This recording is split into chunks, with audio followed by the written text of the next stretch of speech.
Bueno, amigos, muy buenos días, bienvenidos ya a esta hora de la mañana y ya, bueno, hoy estamos a 14 de mayo del 2020 y bueno, vamos a tener con nosotros una entrevista muy interesante hoy. Vamos a estar hablando de un poco de historia, pero también de nuestra realidad histórica, de presente, de pasado, de muchas cosas, ¿no? Y vamos a estar hablando con Francisco Núñez del Arco, historiador, revisionista, bueno, está permanentemente revisando la historia que nos contaron y bueno, lo tenemos con nosotros en este momento, agradecemos mucho su tiempo, su apertura y bueno, lo primero es pedirle un saludo al Austro, al Ecuador, al Ecuador también, porque nos están viendo en todo el país y bueno, a nuestros usuarios en YouTube que son de todas partes, ¿no? Hay gente en México que nos ve, gente que está en España, en Estados Unidos, muchísimos migrantes ecuatorianos en Estados Unidos, en España, así que bueno, bienvenido y un saludo. Antonio, muchas gracias. Encantado de estar aquí para Diario El Mercurio. Y sí, un saludo, por supuesto, a todo el Austro, a Cuenca, donde, por cierto, tengo una parentela muy nutrida, a Loja y a todas las provincias del sur del país y a todos los amigos que nos escuchan en el Ecuador y en el extranjero. Encantado de estar aquí. Bueno, muchísimas gracias a ti por darnos tu tiempo. Bueno, lo primero, vamos a poner a la gente en contexto, ¿no?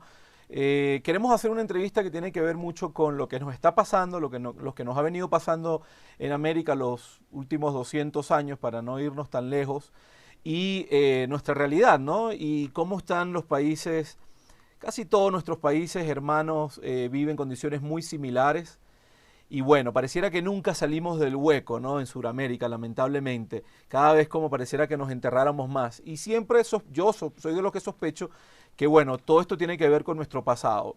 Por supuesto, el historiador Francisco Núñez del Arco va a decir cosas aquí que usted inmediatamente se va a alarmar, pero no se alarme, porque la historia está en constante revisión y él es una de esas personas que está revisándolo junto con muchos otros, ¿no? En América está Patricio Lons, en Argentina, y bueno, en España están muchos conocidos como Elvira Roca Barea, está el amigo, bueno, ahora se me va apellido Zurita, se me van algunos nombres, pero que han venido escribiendo sobre la hispanofobia, sobre la imperofobia, sobre todo lo que no nos contaron, ¿no? Por supuesto, esta historia también hay que revisarla, pero al menos está allí, se está haciendo el trabajo. Entonces, hay muchas cosas que a usted no le va a sonar del todo indicado, pero es que la historia se está reescribiendo constantemente y se está revisando. Entonces, bueno, lo primero, Francisco, antes de irnos al pasado, lo primero es, ¿ustedes se sienten cómodos cuando los llaman de ultraderecha? Los llaman que están, digamos, digamos muy de acuerdo con pensamientos de ultraderecha, con los Bolsonaro, con la gente de Vox en España. ¿Qué piensa cuando les dicen esto?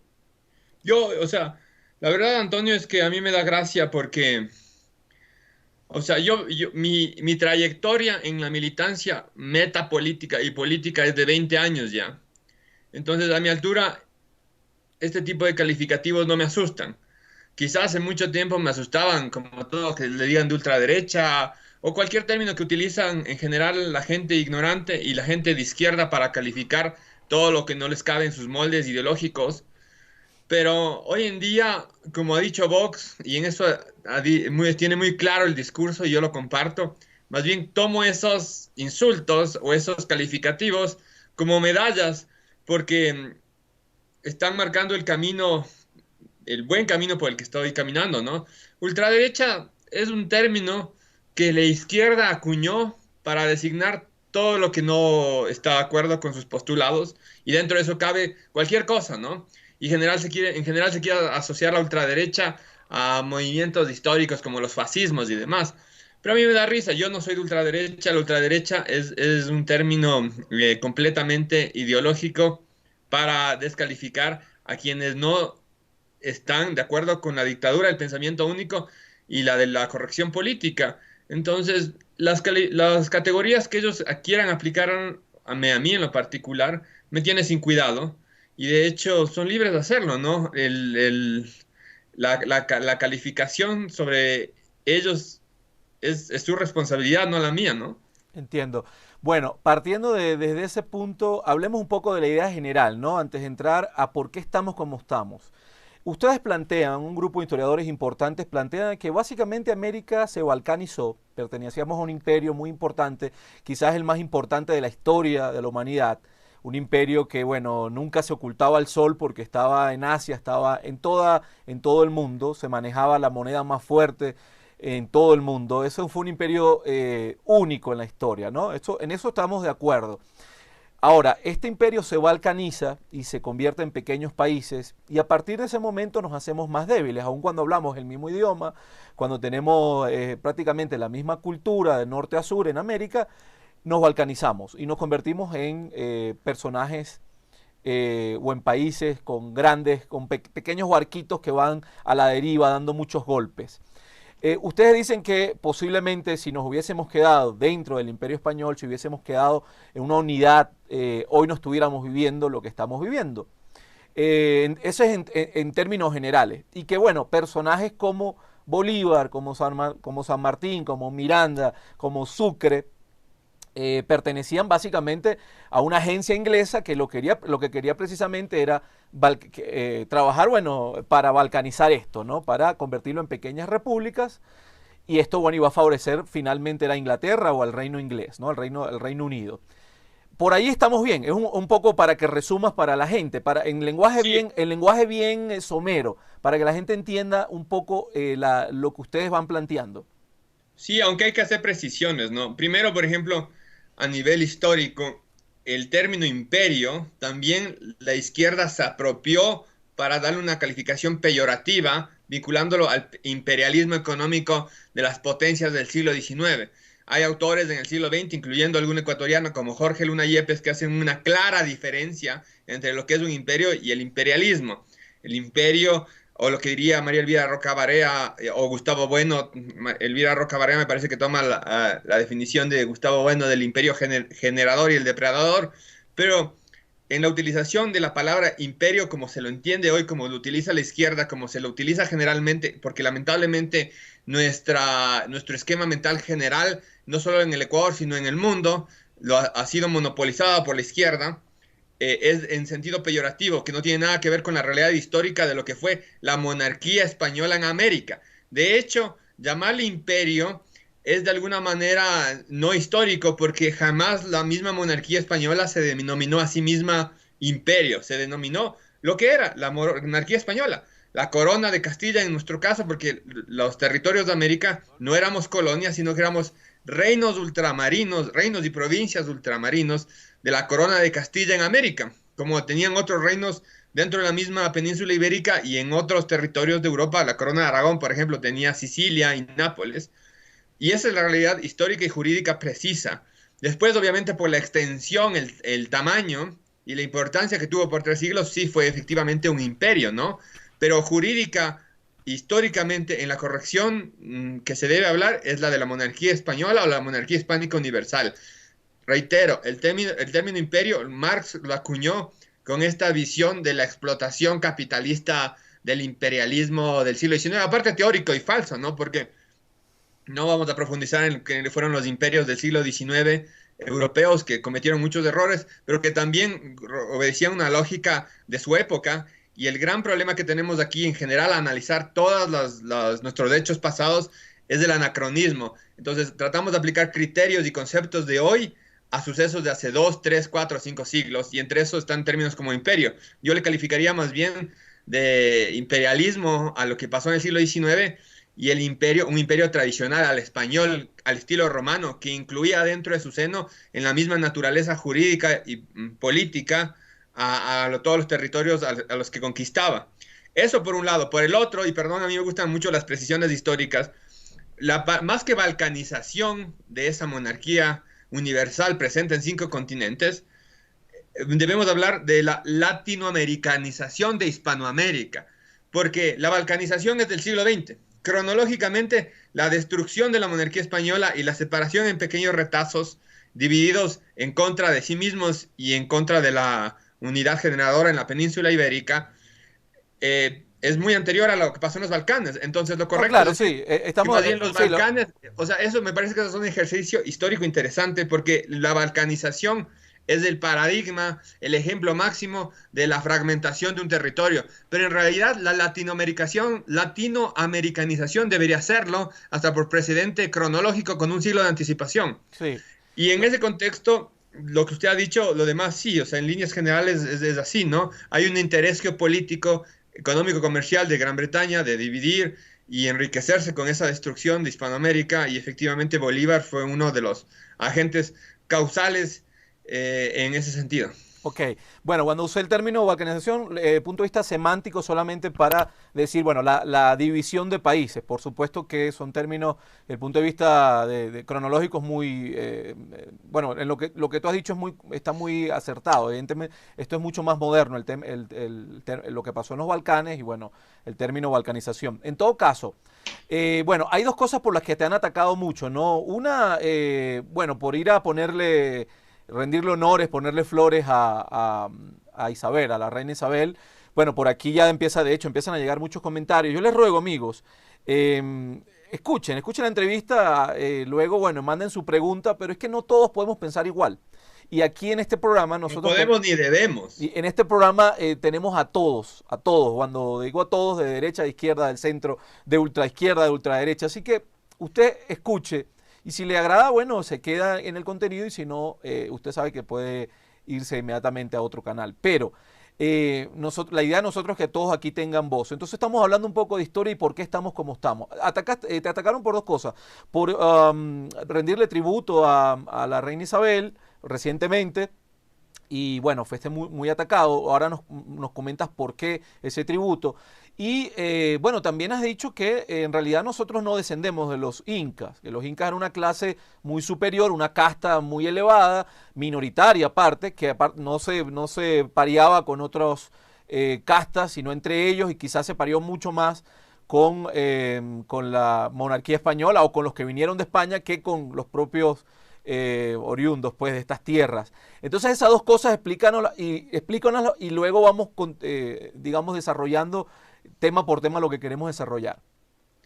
Por supuesto. Primero, ¿por qué no homenajear a la creadora jurídica de lo que fue las Indias Occidentales y América? O sea, la mayoría de gente tiene una concepción completamente anacrónica del pasado y piensan que países como el Ecuador, Colombia, Venezuela, Perú, Chile, Argentina, etcétera, existían antes de la conquista y que estaba por poco aquí en el Ecuador el Team Delgado con la camiseta, con la tricolor y con el hornado y la cerveza y la Fioravanti y el ceviche esperando con Atahualpa que lleguen los conquistadores. Entonces, hay una descontextualización histórica total del pasado. El Ecuador ni América existían hace medio milenio. Había una gran masa occidental al occidente del mundo antiguo en general, de Europa, de África de lo que se llamaba en ese momento la cristiandad, que se descubre para los europeos en 1492 y que es algo completamente nuevo. El Ecuador a la larga es el resultado de ese proceso de conquista, de población y mestizaje biológico y cultural. El Ecuador existe desde 1830, justo ayer se celebró no se celebró, se conmemoró, mejor dicho, porque yo no lo celebraría, la conmemoración de la fundación del Estado del Ecuador en Colombia y desde 1835 la República completamente independiente del Ecuador con la Convención de Ambato. Entonces, este proceso histórico no es entendido ni comprendido por la mayoría de personas y asumen que hay un Estado-nación español como el Estado-nación español actual en la península ibérica y había un Estado o un protoestado-nación ecuatoriano, entre comillas, en el territorio de aquí, en la época de la conquista, y que hay en esta visión del concepto de imperialismo y de imperio y de colonia marxista, porque esa es la interpretación de imperio y de colonia que da la mayoría de gente es marxista, de explotación y de dominio de un Estado sobre el otro, asumen que eso pasó y no tiene nada que ver con la realidad. No existía ni el Estado-Nación España y muchísimo menos del Estado-Nación Ecuador. El Estado-Nación Ecuador es una creación de hace poco menos de 2 siglos. ¿Quién llega a América? Y esta respuesta es importante para entender por qué el homenaje a Isabel la Católica. A América llega un reino medieval, el reino de Castilla, que tenía una experiencia de varios siglos en la conquista y la expansión de territorios en la península ibérica y que reprodujo la forma de anexar esos territorios de la península ibérica en América, que fue anexando e incorporando en la misma naturaleza jurídica, política, cultural y hasta biológica a los reinos americanos, a los reinos y las provincias americanas. Si tú lees y analizas todo el contexto histórico, jamás hay la expresión, ni de hecho la colonia fue efectiva por muchas razones. A raíz de eso se crea conceptualmente las Indias Occidentales y después se crea conceptualmente América.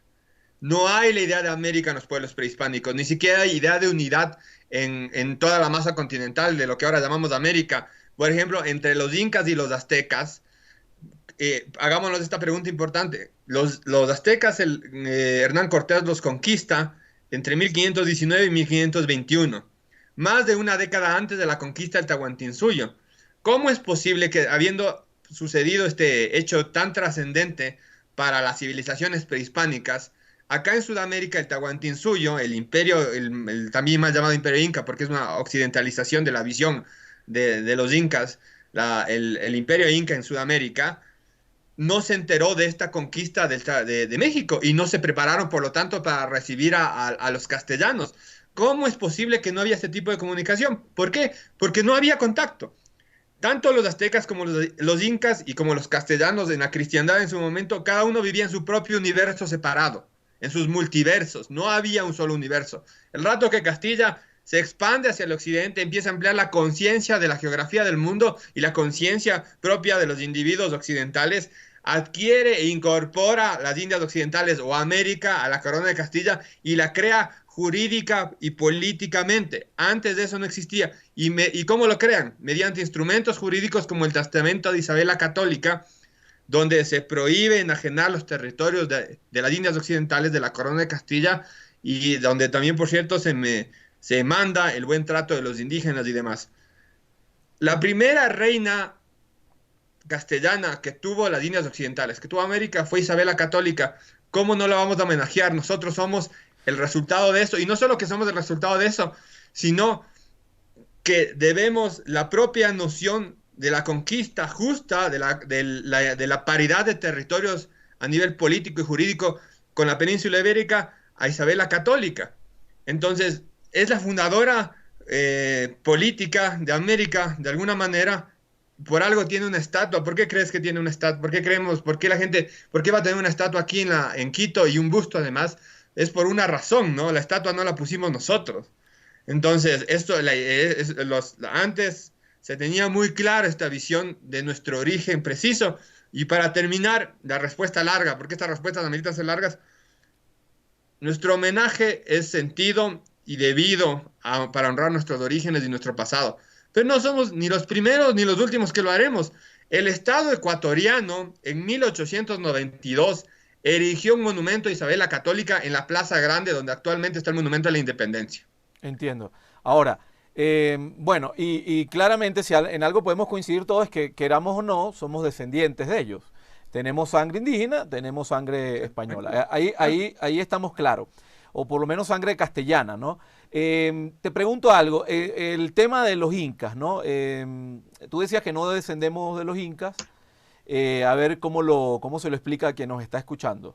No, ese es otro mito, porque el otro día ese comentario en Facebook salió a raíz de que tomé un taxi para ayudar a una de mis abuelas y estaba escuchando una radio, no digo cuál radio era, o si digo la radio, no sé, tú me dices, y decía una propaganda de la radio. Nosotros, el pueblo ecuatoriano que es de descendencia inca, bueno, está mal dicho porque es de ascendencia inca, debería decir. Y no es verdad, no solo que ni los ecuatorianos, ni siquiera los peruanos en su mayoría descienden de los incas.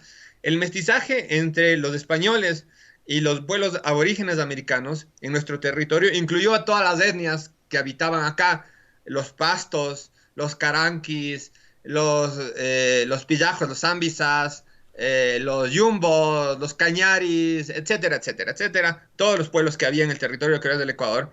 Pero los incas al momento de la conquista y siempre fueron una casta rectora de todo el imperio, eran la parte más alta de los quechuas.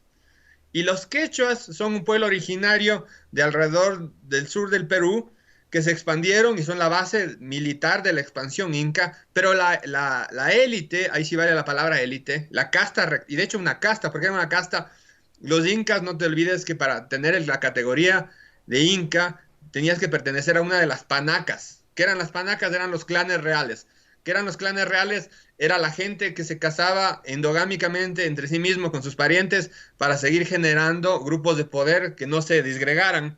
Y de ahí salían los emperadores incas. Ahora se sabe que, por ejemplo, los emperadores incas tenían una forma de acceder al poder electiva entre las panacas, no era sucesorio al occidental, como se ha pensado y se dijo en muchos textos, incluyendo de la época de la conquista, al interpretar el pasado prehispánico desde el punto de vista español.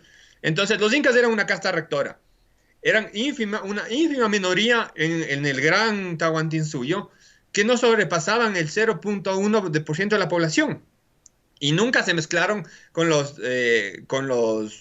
pueblos conquistados porque no podían, no se lo permitía su propia visión del mundo, su propio derecho de sangre. El historiador quiteño Luis Andrade Reimers llegó a calificar en uno de sus libros del siglo heroico a esta visión endogámica de los incas, palabras textuales, la cita es textual, entre comillas, del racismo totalitario cusqueño.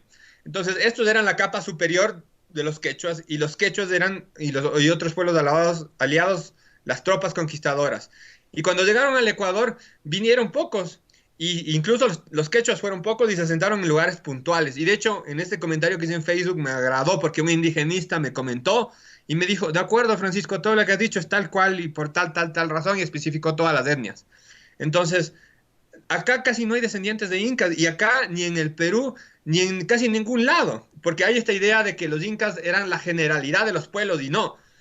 Los incas conquistan e imponen su cultura y su idioma, que es del quechua, que el dialecto ecuatoriano es del quichua, y van borrando de a poco también todos los idiomas anteriores. Quito es una palabra safiki, que ahora hablan los indios colorados de Santo Domingo, que hablaban los yumbos. Había muchísimos idiomas, muchísimas etnias, y esas etnias que no son incas son las que se mezclan biológica y culturalmente con los españoles y de ese resultado venimos nosotros. Entonces, es un hecho objetivo, no es ninguna otra cosa. Los incas no podían mezclarse en gran escala con nadie porque simplemente no les daba ni el número, ni la forma de ser, ni su derecho para hacerlo.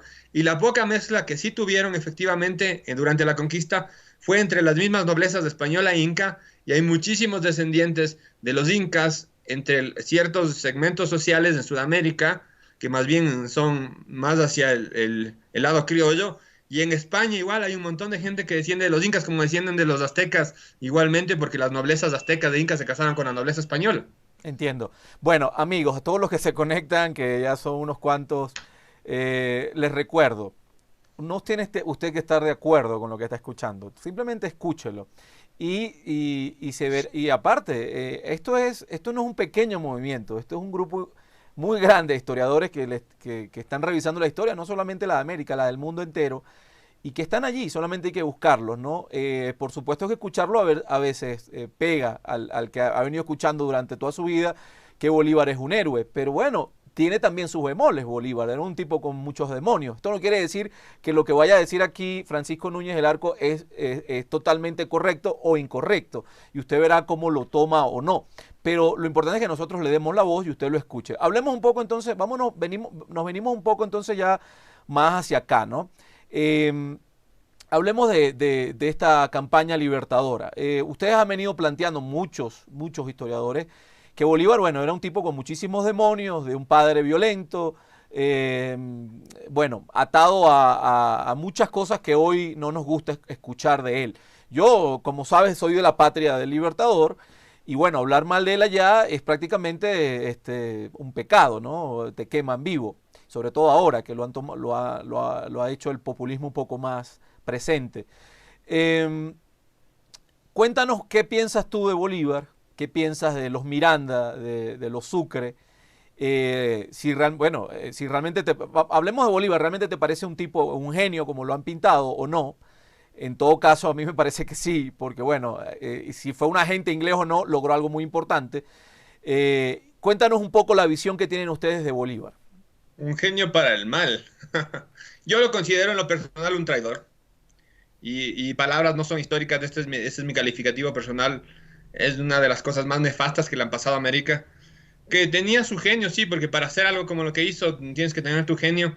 También está sobrevalorada la inteligencia de Bolívar y la cultura de Bolívar, porque cualquiera que ha leído las cartas directamente, como yo lo he hecho, te das cuenta, ¿no? O sea, él quizá en cierto ambiente en Caracas o en ciertos círculos en Sudamérica podría ser considerado como alguien muy inteligente y muy culto, pero entre alguien realmente culto e inteligente de la época, o sea, no había ninguna discusión al respecto, ¿no? Por ahí se destacaba un poquito dentro del promedio y escribía muy bien, por cierto, pero no era nada del otro mundo. De hecho, hay cartas de sus edecanes europeos, uno de ellos, no recuerdo bien, creo que es uno de estos del Holstein, que hace esta mención, ¿no? Que dice que Bolívar, él para su visión como europeo y alemán, tiene muy pocas capacidades. Oliari fue uno de sus decanes y Oleri sí fue uno de ellos, no, pero este era un alemán, era Holstein, y que dice que tenía muy pocas capacidades de su visión europea reales para gobierno y de conocimiento y de cultura, en fin. Pero, a ver, ¿cuál es la realidad? Bolívar ha sido sacralizado, canonizado y divinificado en las repúblicas sudamericanas a partir del proceso de la independencia y la creación de las repúblicas, porque era una necesidad. Todos los nuevos estados tienen que crear un mito en torno al cual justificar su existencia. Aquí la justificación fue en relación al otro, ese otro difuso y vago que era lo español, porque lo español jurídicamente y culturalmente antes de la independencia era todo lo americano. Hay otro mito y otro desconocimiento, que hay esta especie de visión de racista a lo alemana o a lo americana del siglo XX en América de hace 2, 3, 4 siglos, y no es así.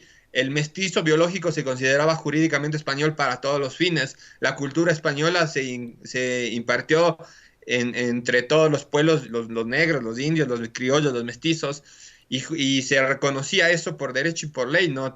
Todos eran, incluyendo los indígenas, españoles jurídicamente en la Constitución de Cádiz, por ejemplo, pero eso se había reconocido desde el principio. Todos los súbditos de la corona eran los mismos ante la corona, no había diferencias. Y por eso se hablaba de los indios españoles, de los españoles americanos, de los negros españoles. No se les consideraba que no eran españoles a todos los grupos étnicos fuera de los propios españoles en América. Entonces, muchas veces se hace esta confrontación, que la misma Bolívar empezó a hacerla, de la otredad para fundar algo nuevo. Y en este caso la otredad fue lo español, y dentro del español se excluyó todo lo que no era lo nuevo. Y dentro de eso nuevo se necesitaban mitos, y el mito fundamental es Bolívar.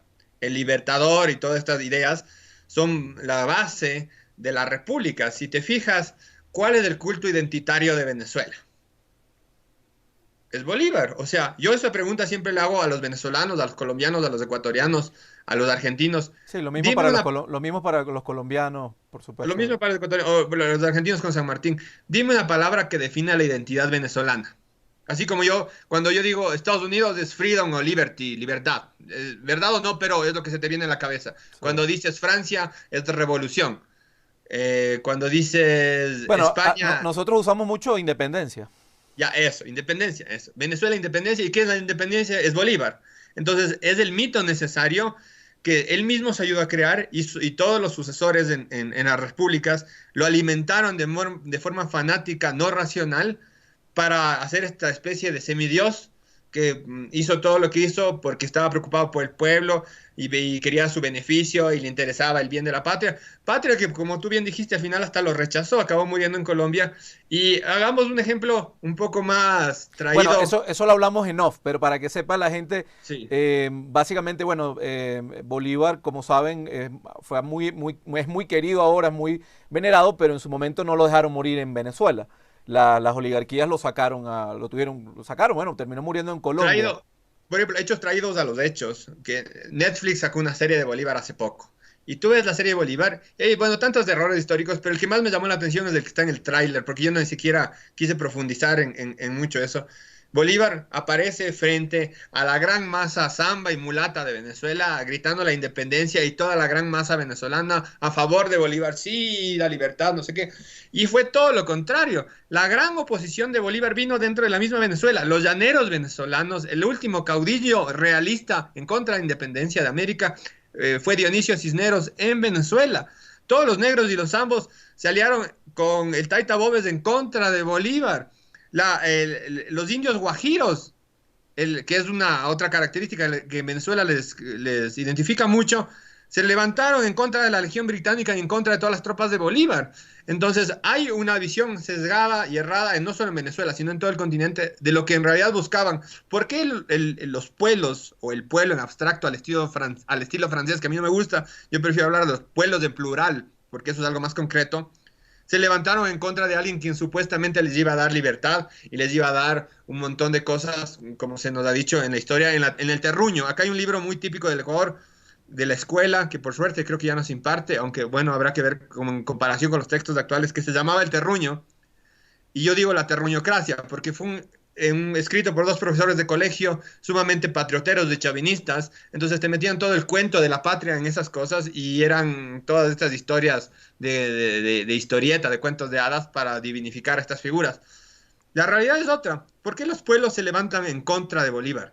¿Por qué en la Gran Colombia, en la mal llamada Gran Colombia, porque era Colombia, entre 1822, que es la independencia oficial del territorio de lo que ahora es el Ecuador, hasta 1830, cuando hay la confederación con el resto de estados, y 1835, que hay la separación completa, hay 9 levantamientos indígenas en contra de la naciente república, presidida por Bolívar? ¿Por qué? ¿Por qué los últimos que se rebelan en el territorio del Ecuador en contra de Bolívar son los negros de Atacames en 1826? ¿Por qué? ¿Por qué? Porque los pueblos no eran tontos, sabían lo que se venía. Bajo la corona de Castilla, bien que mal, guste o disguste, tenían un reconocimiento legal, histórico, fueros, privilegios, tierras, autogobierno, que la República irrespetó por completo. Y menos, y menos, Y al hacerlo provocó una reacción natural de estos pueblos sí. en contra de eso. Los mayores defensores de la unidad de la monarquía española en América, los mayores enemigos de Bolívar, fueron los indígenas y los negros. Y hay una razón también económica, menos impuestos, ¿no? Bolívar llegó con un poco más de impuestos para ellos. Bueno, por aquí nos dice Fati Toral León, ¿por qué dan espacio a esta gente? ¿No querrá otro proclamarse emisario de la corona? A ver, Fati, aquí hemos tenido a Rafael Correa y nos dicen lo mismo. Hemos tenido a Jaime Nebot, nos dicen lo mismo. Hemos tenido, tú tienes que decirme a quién entrevistamos, porque si no, no vamos a entrevistar a nadie. Tenemos que entrevistar a todos, esa es la fórmula. Y usted decide si lo ve o si no. Hemos tenido indigenistas, hemos tenido a personas de los grupos LGBTI, hemos tenido, qué sé yo, aquí ha habido de todo. Y esa es la idea. Usted decide si lo ve o no. Pero es muy incómodo porque tendrías tú que darme una lista. Estos son los que tienen que entrevistar. No sé a quién, pero dime para por lo menos tener una idea. Bueno, entonces seguimos con el historiador Francisco Núñez del Arco. Estamos hablando de historia y por qué estamos como estamos. Entonces, vámonos entonces un poco más a la definición, digamos, del por qué. ¿Por qué cree que estamos como estamos? ¿Por qué terminamos siempre de darnos con la misma piedra, ¿no? Hoy pareciera que Perú está un poco mejor y Chile está un poco mejor, pero también son espejismos, porque en el fondo, bueno, lo de Chile detrás en realidad hay otra cosa. En Perú no sabemos si tarde o temprano, ahorita de 10 a 15 años, vuelven a caer en un hueco en el que estaban. Bueno, Venezuela, que era un país sumamente rico, entre paréntesis, hoy está viviendo el peor escenario de la historia. El país que tomaba más whisky per cápita y parecía que todo era espectacular, terminó siendo un infierno. Bueno, Colombia ni hablar, una guerra de no sé cuántos años ya, casi 100 años. Y así seguimos, ¿no? Argentina dando tumbos. El Brasil, bueno, no escapa tampoco de la realidad, aunque bueno, no lo vamos a meter en el grupo. ¿Por qué crees que estamos como estamos? Buena pregunta. Dame un segundo porque no quiero que me sigan timbrando la puerta y decir que no puedo atender. Tranquilo, estas cosas pasan. Entonces, bueno, mientras el historiador atiende, esto nos ha pasado de todo, ¿no? Hemos visto a personas que no dan la entrevista, está el hijo ahí molestándole a la bebé o tal. Pero bueno, es parte de lo que nos toca. Recuerden, estamos hablando de la realidad histórica, estamos tratando de hacer un análisis de por qué estamos como estamos. A mí, en realidad, todo lo que dicen estos historiadores revisionistas, en realidad en muchas cosas no estoy de acuerdo, en muchas sí, pero en algo sí estoy con muchas dudas. Siempre me pregunto por qué estamos como estamos y por qué Canadá está como está o Europa está como está. Entonces es una pregunta que me hago mucho y muy seguido. Entonces, Gracias, disculpa, son las vicisitudes de hacer entrevistas desde la casa. Tranquilo, no pasa nada. Entonces, continúa. Bueno, primero los comentarios, yo no estoy leyendo, solo estoy con una entrevista contigo. Y por lo general la gente de izquierda es la que le encanta comentar ese tipo de cosas. No sé quién haya comentado eso o no, pero siempre me va a llamar mucho la atención la doble moral en torno a la libertad de expresión, porque la corrección política siempre utiliza la defensa de la libertad de expresión cuando es lo que ellos quieren decir y como quieren decir ellos, pero cuando hay alguien que contraría lo que ellos afirman, enseguida quieren que se les excluya o no se les dé espacios o demás. Y bueno, ahora que haya medios como el Mercurio que tengan la valentía de jugársela por la libertad de expresión verdadera, ¿no? Eh, ¿Por qué estamos como estamos? O sea, es un proceso largo de decadencia y se tiene que tener muchos factores en consideración. Pero primero es el importante y principal la fragmentación de una unidad histórica. Guste o disguste, la monarquía española era un territorio de casi 22 millones de kilómetros cuadrados, que tenía un mercado interno enorme, el más grande del mundo, que tenía circuitos políticos, económicos y comerciales igualmente gigantes. Por ejemplo, Quito, Panamá, Quito, Popayán, un enorme circuito económico, otro circuito Guayaquil, Valparaíso, Buenos Aires, otro el norte de lo que ahora es del Perú, Trujillo, Cajamarca, Loja, Piura, Paita. Y esos circuitos naturales, para poner un ejemplo de cómo empieza la involución hacia el subdesarrollo y hacia la dependencia real de las potencias del siglo XIX y XX, como Gran Bretaña y Estados Unidos, es cuando esta fragmentación artificial se produce y nos crean estados ex novo, ex nihilo, de la nada por completo y con fronteras artificiales. ¿Cómo no pudo haber la economía del país retrocedido y la política también? Un siglo. Y esto no lo digo yo, esto lo dicen historiadores en las universidades oficiales de la Universidad Andina, por ejemplo. Hace unos años hubo una investigación completa de un historiador argentino que él decía, y con todas las razones del caso del estudio, que lo que ahora es del territorio del Ecuador se atrasó un siglo económicamente, recuperó el nivel de producción que tenía antes de las guerras de independencia en 1910. El nivel de producción que tenía en 1810 lo recuperó en 1910. El nivel de población demográfico también cayó.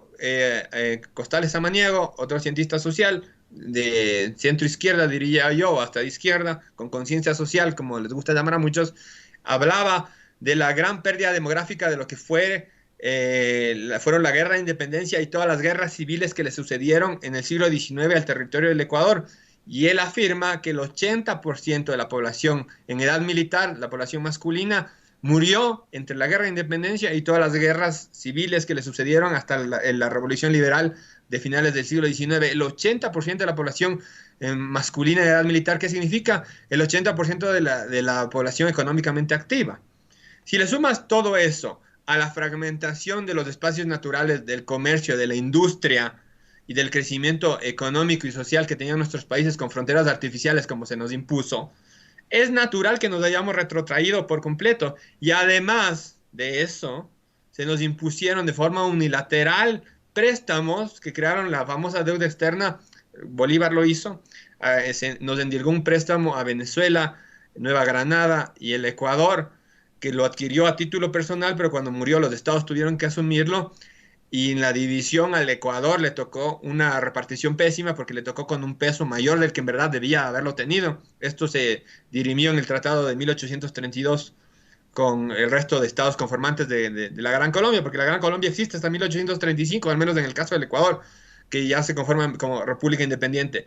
Y toda nuestra deuda externa histórica viene de la deuda inglesa de Bolívar. ¿Cuándo se acaba de pagar la deuda inglesa? En 1972 hasta 1975 con la dictadura de Rodríguez Lara. Un siglo y medio para pagar y es la madre de todas las deudas hasta la China actual que tenemos. ¿Por qué? Porque el Estado vivió en permanente endeudamiento para cubrir sus obligaciones internacionales. Entonces nos atamos a un ciclo internacional de dependencia y su desarrollo del cual no nos hemos podido liberar hasta ahora. Todos estos fenómenos no son considerados por la veneración que se le tiene a la etapa de la independencia, y cuando se les ha querido considerar, sobre todo por algunos historiadores de izquierda, no se lo endilgan al principal responsable, que fue Bolívar, sino que siempre se le acusa a fulanito X o al sotanito por allá o a Flores, que es el típico que les encanta acusar en el caso ecuatoriano. pero en realidad la responsabilidad recae sobre Bolívar, porque las decisiones fueron de él. Entre muchísimos otros factores que impulsaron para que existiera este debilitamiento, esta involución y este retroceso al subdesarrollo y a la dependencia. Y solo quiero terminar esto. Quizá uno de los mayores, y esa es la mayor responsabilidad de los supuestos libertadores, es que a diferencia de lo que pasó en Estados Unidos, por ejemplo, cuando hicieron todo lo que hicieron fue una obra completamente destructiva. De Venezuela ahuyentaron a todos los grandes empresarios, igual de Nueva Granada, y acabaron con la industria quiteña.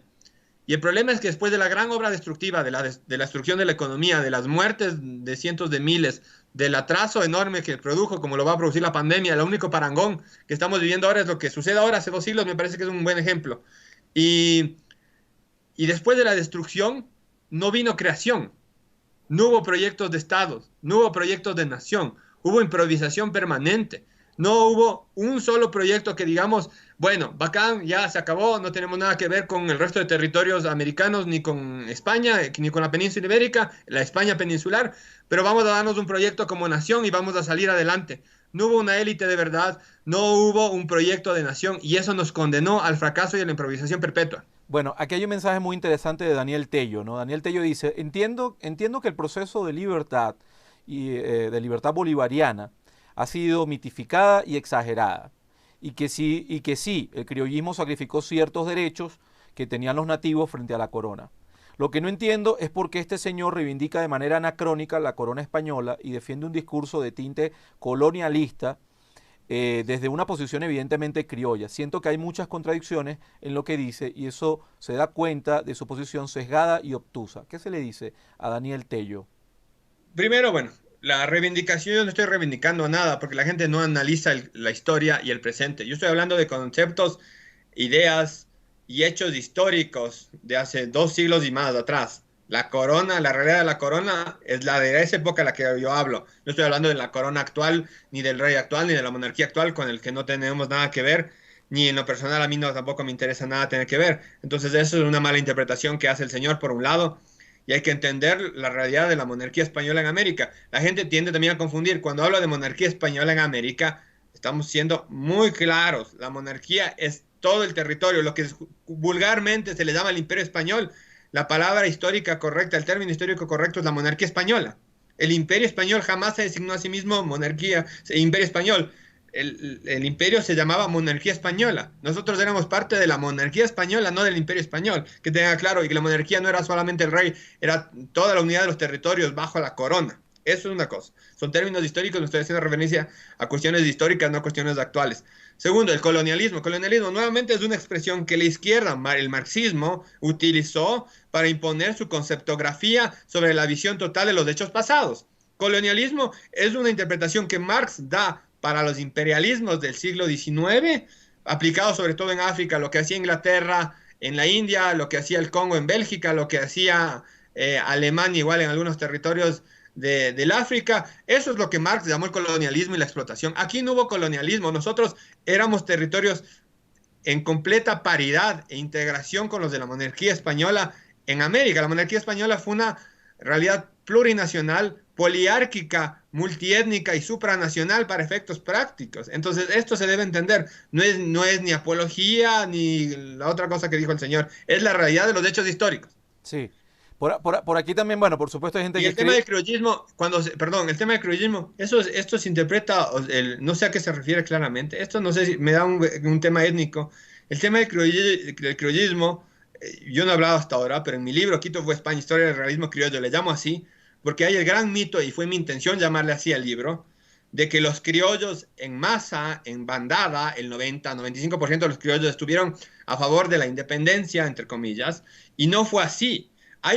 La independencia es un sector de la élite criolla, rica, muy rica, que se rebela en contra de la corona y crea sus propios estados. Claro, que quiere Pero es cambiar un sector que quiere cambiar el rey de allá y poner su propio jefe acá.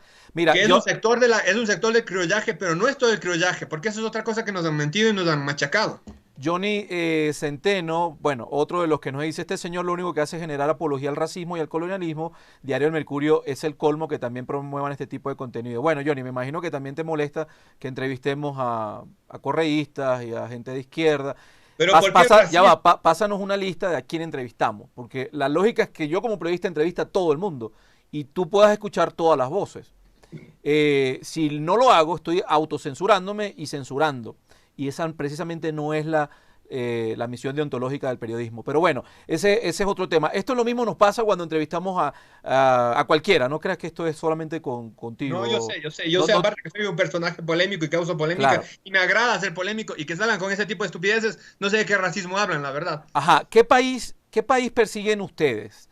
Pasa que claro, el tiempo se nos va agotando y es un tema muy largo, pero Amplio. qué país persiguen Francisco Núñez el Arco? Es decir, ¿cuál es la idea país? ¿Es la que a la que está un poco planteando Vox en España? Esa no me gusta tanto, que no le gustan los extranjeros, no le gusta. Pero dime tú, qué país sueñas? ¿Con qué país sueñas? ¿Con qué modelo político? ¿Con qué tipo de alianzas? Nosotros tenemos una organización metapolítica que también tiene una faceta política que se llama El Otro Ecuador. Desde El Otro Ecuador en el 9 de enero de este año lanzamos las bases para un programa político para el país y ahí puede profundizar la gente que le interese sobre este tema. Pero ¿cuál es el país que buscamos? El país que busca toda la gente sensata. Primero, entender la realidad histórica de la República del Ecuador. La República del Ecuador está por cumplir 2 siglos de existencia y ha demostrado, como todos los otros estados sudamericanos, un fracaso rotundo. Y me parece que en relación a eso no hay debate ninguno. O sea, la crítica en contra del fracaso del Estado viene de todos los sectores ideológicos y de pensamiento de nuestros países. Solamente alguien muy obtuso, muy sesgado, muy cegado por algunas concepciones podrían afirmar que nuestros estados han tenido triunfo o éxito de alguna manera en algún ámbito, cuando para mí no ha sido así. En el caso ecuatoriano, en lo más mínimo. Quizá hay otros ejemplos en Sudamérica que empezaron a tener un buen desempeño en algunos ámbitos, pero finalmente decayeron también como el resto del continente, fruto de sus propias contradicciones. Entonces, hay un modelo político completamente desgastado, completamente decadente, obsoleto, que es evidente para la mayoría que no funciona. Hemos intentado en el Ecuador con todo. En el Ecuador se intentó el republicanismo conservador, el republicanismo liberal, el liberalismo radical, el jacobinismo, el socialismo del siglo XXI más recientemente. El Ecuador se ha probado absolutamente todo lo que ha podido y nada ha funcionado en la realidad del Ecuador. ¿Por qué? Hagámonos primero estas preguntas antes de plantear cuál es el país que queremos. Porque mucha gente se encierra y decir, no, es el Ecuador, la República y a la defensa a muerte del Estado, del status quo de las cosas, que por cierto, se quiera o no, con lo que está pasando en el mundo, que no depende de nosotros ni de nadie, con esta cuarentena y con la pandemia y demás, la realidad va a cambiar por completo y las organizaciones políticas, incluyendo los estados, también van a cambiar, querramos o no. ¿Cuál es el país que queremos? Un país principalmente más justo y más real, apegado a la realidad. El otro Ecuador, y yo en lo particular, me considero una persona que busca la política del realismo, el realismo político. El realismo político que caracterizó históricamente, por ejemplo, a la monarquía española, pero otros estados que han triunfado en el mundo, los Estados Unidos y muchos otros. En la realidad de los ciudadanos del Ecuador, el Ecuador vive de abstracciones, vive de irrealidades, de la abstracción de la invención de un Estado, la abstracción de la invención de una nacionalidad, la abstracción de la invención de un montón de derechos que actualmente tiene la Constitución, que para mí no son derechos, por cierto, y que nunca se van a aplicar porque son abstracciones. Entonces vivimos en permanente enajenación y alejamiento de la realidad y lo que queremos es un país justo y real. ¿Cómo se logra un país justo y real? Aceptando las diferencias que tenemos todos. Hay un gran debate ahora en torno a la conformación de la unidad territorial del Ecuador, el modelo unitario que lo impuso la República. Por cierto, eso no es algo que lo podemos achacar al pasado español. El modelo unitario de la República lo impuso el Estado moderno ecuatoriano. El, ¿Por qué no ver más allá y ver la descentralización al máximo nivel posible, la descentralización real? Hablemos, yo hablo desde el otro Ecuador, he hablado no una idea de federación, sino de confederación de las patrias hispánicas en torno a las ciudades de Estado y a las regiones históricas que puedan promover una integración nuevamente a nivel político y metapolítico con base a instituciones que ya existen. La Secretaría Iberoamericana, por ejemplo, podría ser una de las instituciones internacionales que aporte esto y que nos hagan retornar a una realidad de unión, de justicia, de grandeza, ¿por qué no decirlo así?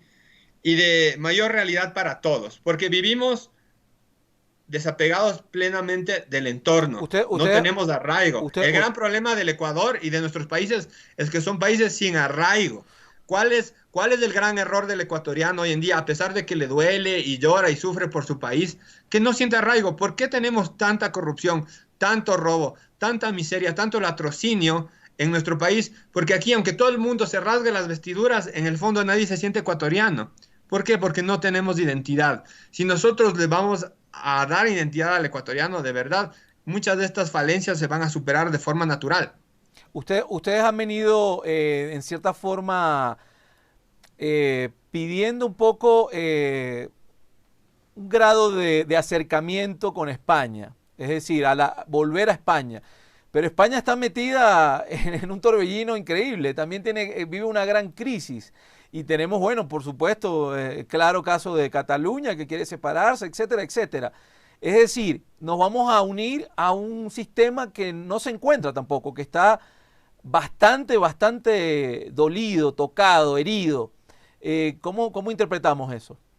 No, pero nosotros jamás hemos propuesto volver a España y nuevamente ahí está el error del anacronismo en las ideas y en los conceptos. No, yo no lo estoy diciendo volver como Estado-nación, sino buscar un acercamiento a España.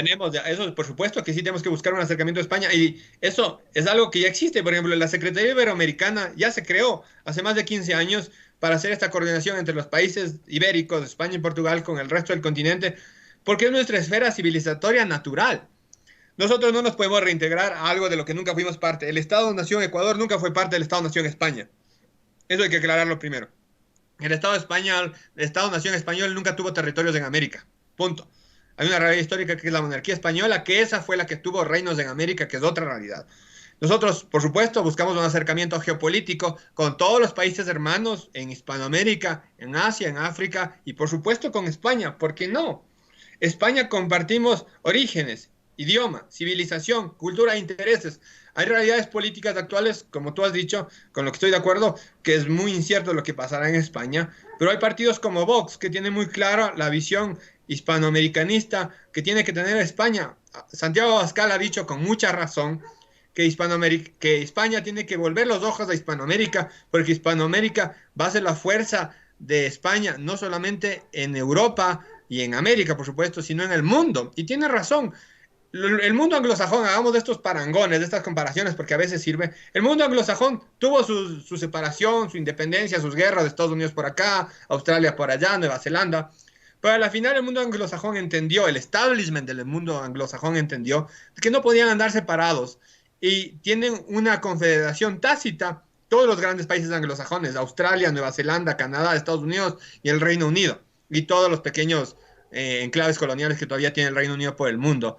Y trabajan de forma conjunta en el mundo como la esfera civilizatoria a la que pertenecen, que es la esfera civilizatoria occidental como nosotros, pero ellos de cultura anglosajona. Claro. Nosotros somos parte de la esfera civilizatoria hispánica. ¿Por qué no trabajar con nuestra puente natural con Europa, que es España? Hay algo ahí que lo único que no me cuadra es el tema de Vox y bueno, Vox ha estado claramente en contra de la inmigración. ¿Y cómo vamos a hacer nosotros, los latinos, quieren volver a Hispanoamérica, pero nosotros somos extranjeros allá. Los ecuatorianos que vamos, los argentinos, los peruanos, y nos llaman sudacas. Y tú sabes que hay grupos de Vox que son extremistas, que van en contra de la inmigración. Entonces no entiendo mucho cómo va a ser esa relación cuando no nos quieren, pero en el fondo sí nos quieren a Hispanoamérica. No, bueno, en cuanto a la política oficial de Vox, que es lo que estoy enterado, hay estúpidos y racistas y xenófobos en todas partes. Y eso habrá siempre. Lo hay acá, lo hay en Venezuela, lo hay en Colombia, lo hay en España, lo hay en Estados Unidos, lo hay en todas partes. Pero Vox ha sido muy claro y tiene posiciones oficiales muy claras y el mismo Santiago Abascal lo ha dicho. Santiago Abascal ha dicho que los hispanoamericanos son compatriotas de los españoles. Y te sugiero que busques en la red las noticias al respecto. Él ha dicho... Está en contra de la inmigración ilegal, como cualquier estado tiene derecho a estar en contra. Y en particular está en contra de la inmigración musulmana, porque desnaturaliza la correspondencia propia de lo que es Europa. Y más bien ha dicho que frente a esa migración, que no es la mejor para España, que no está vinculada histórica ni culturalmente, se debe preferir la migración hispanoamericana. Eso lo ha dicho Vox. Bueno, Y que se debe, los musulmanes tuvieron un largo tiempo en España, y mucho que se tiempo, debe ¿no? y que se debe propender a que el hispanoamericano sea el que migre y se asiente en España porque hay mayor afinidades culturales, históricas, etcétera. Eso lo ha dicho Vox y esa es la política oficial de Vox. Sí. Bueno, No, nunca han hablado en contra de los hispanoamericanos, más bien todo lo contrario. Santiago Abascal, reitero, ha dicho, los hispanoamericanos son nuestros compatriotas y están bienvenidos en España. lo que pasa es que a mí me hace mucho ruido cualquiera que hable en contra de la inmigración, ya sea de cualquier tipo de inmigración. Me parece que ya es el extremo, ¿no? Este mundo es lo que es por la inmigración. Estados Unidos es lo que es por la inmigración. América es lo que es por la inmigración, porque vinieron los españoles. Aquí no estaban los españoles antes que los indígenas. Entonces, cada vez que alguien habla de inmigración, a mí se me prenden las alarmas y pienso que es un tipo retrógrada y que no está entendiendo cómo se formó el mundo. El mundo se formó precisamente con la inmigración. Y si no, el mejor ejemplo son los Estados Unidos. Me parece que es la mejor manera de pintarlo. Mira, te quiero, ya estamos por terminar, pero me gustaría en todo caso hacer un resumen de estas ideas y bueno, invitarte a una entrevista en el futuro. Mucha gente que escribe, que nos mandó mensajes buenos, no tan buenos. Hay mucha gente también que te mandó mensajes de apoyo. Pero bueno, lo que queríamos hacer un recuento histórico de la historia que nos contaron y la historia que se está revisando y de por qué estamos como estamos. Creo que lo hemos logrado en cierta medida, aunque por supuesto es muy complicado hacerlo en solo una hora, es sumamente complicado. Me gustaría preguntarte por Sucre. Sucre en esta nación es muy querido. En mi país, bueno, digamos, después de Bolívar, Miranda, viene por ahí Sucre. Nacido en Cumaná, en Venezuela, un tipo que es muy, muy respetado. ¿Cuál es tu visión de Sucre? Oh, ¿te quieres que sea sincero o que le agrade No, a no, alguno? sé sincero. Estamos aquí para que sea sincero. Bolívar, que Sucre me parece que tiene mayores méritos en muchos Porque en sentidos. el fondo estás hablando de españoles, ¿no? Estamos hablando de criollos, tipos que son españoles. Y por eso tú los llamas traidores. Traidores a la corona española. Ok, pero cuéntanos qué piensas de Y en Sucre. muchos casos traidores, o sea, traidores doblemente, porque algunos fueron oficiales del Ejército Real en América, hicieron un juramento de fidelidad a ese ejército y a la unidad de la monarquía española en América y al rey, y faltaron ese juramento, ¿no? Muchísimos. Entonces, Bolívar tuvo grado militar en el Ejército Real en América, por ejemplo, o sea, cometió doble perjurio, en fin. El perjurio de la sangre, porque eso se nace con eso, y el perjurio del que él mismo dio.